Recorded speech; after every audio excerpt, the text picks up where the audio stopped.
Cina, tapi dilaporkan dari beberapa negara di luar Cina. COVID-19 sebagai pak kesehatan masyarakat yang meresahkan. Jumpa lagi dengan saya, Stefania Evanilda Teva. Saya mahasiswa FKP Erlangga semester 1. Kalian tahu tentang COVID kan? Seputar COVID, vaksinasi COVID. Maka hari ini saya akan membahas tentang seputar COVID dan vaksinasi COVID-19. Baik teman-teman, sebelum kita masuk ke pembahasan mengenai vaksinasi COVID-19, kita flashback dulu bagaimana sejarah perkembangan COVID itu di dunia.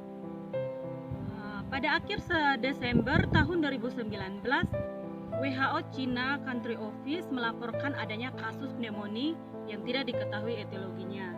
Kasus tersebut dilaporkan di kota Wuhan, Provinsi Hubei, China. Pada tanggal 7 Januari tahun 2020, China mengidentifikasi kasus pneumonia yang tidak diketahui etiologinya tersebut sebagai jenis baru coronavirus atau novel coronavirus. Pandemi ini terus berkembang hingga adanya laporan kematian dan banyak kasus-kasus baru yang tidak hanya terjadi di China tapi dilaporkan dari beberapa negara di luar China. Pada akhir Januari tahun 2020, WHO menetapkan COVID-19 sebagai Public Health Emergency of International Concern atau kedaruratan kesehatan masyarakat yang meresahkan dunia. Pada tanggal 12 Februari tahun 2020, WHO resmi menetapkan penyakit novel coronavirus pada manusia ini dengan sebutan coronavirus disease atau COVID-19. Nah, COVID-19 ini disebabkan oleh SARS-CoV-2 yang termasuk dalam keluarga besar coronavirus yang sama penyebabnya dengan SARS yang terjadi pada tahun 2003, namun pada kasus ini hanya berbeda jenis virus.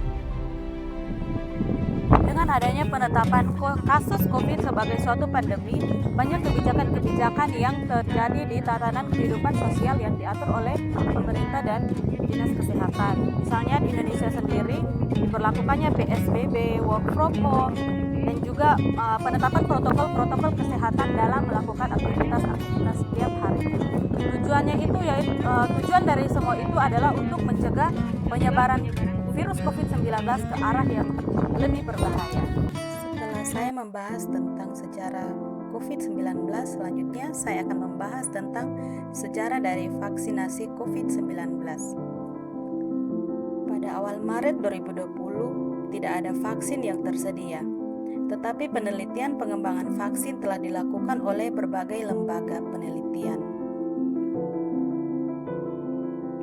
Pada 16 Maret 2020, uji klinis pertama vaksin dimulai dengan 4 sukarelawan di Seattle. Vaksin ini mengandung kode genetik yang tidak berbahaya yang disalin dari virus yang menyebabkan penyakit. Beberapa obat antivirus yang ada sedang dipertimbangkan untuk mengobati COVID-19 dan beberapa sedang dalam uji klinis seperti yang dilakukan di China, Amerika, dan Italia. Pemerintah Indonesia dan negara-negara di dunia tengah berupaya mengembangkan dan menghadirkan vaksin COVID-19. Lalu bagaimana sebenarnya cara kerja vaksin? Vaksin adalah produk biologis yang diberikan kepada seseorang untuk melindunginya dari penyakit yang berbahaya yang bahkan mengancam jiwa. Vaksin membantu sistem kekebalan tubuh melawan infeksi secara efisien dengan mengaktifkan respon tubuh terhadap penyakit tertentu. Tubuh akan mengingat virus atau bakteri pembawa penyakit, mengenali dan tahu cara melawannya.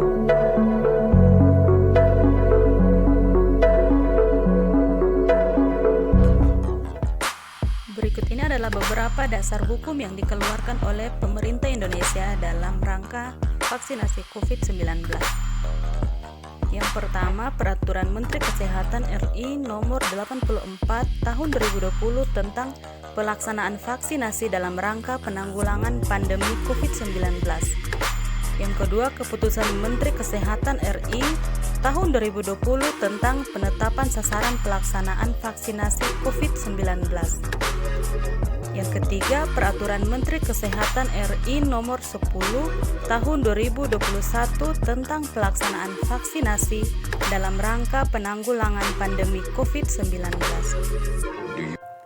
Sejak pandemi COVID sampai saat ini, peran tenaga kesehatan sangat penting sebagai pelintas zona pandemi.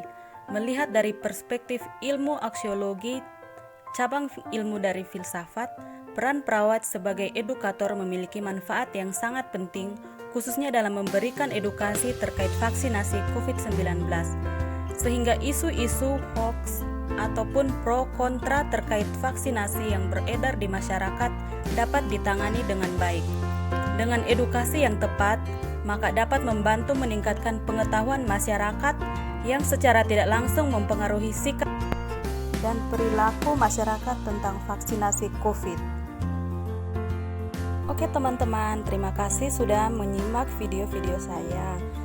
Video ini saya buat untuk memenuhi tugas mata kuliah Filsafat Ilmu Universitas Airlangga Fakultas Keperawatan semester 1.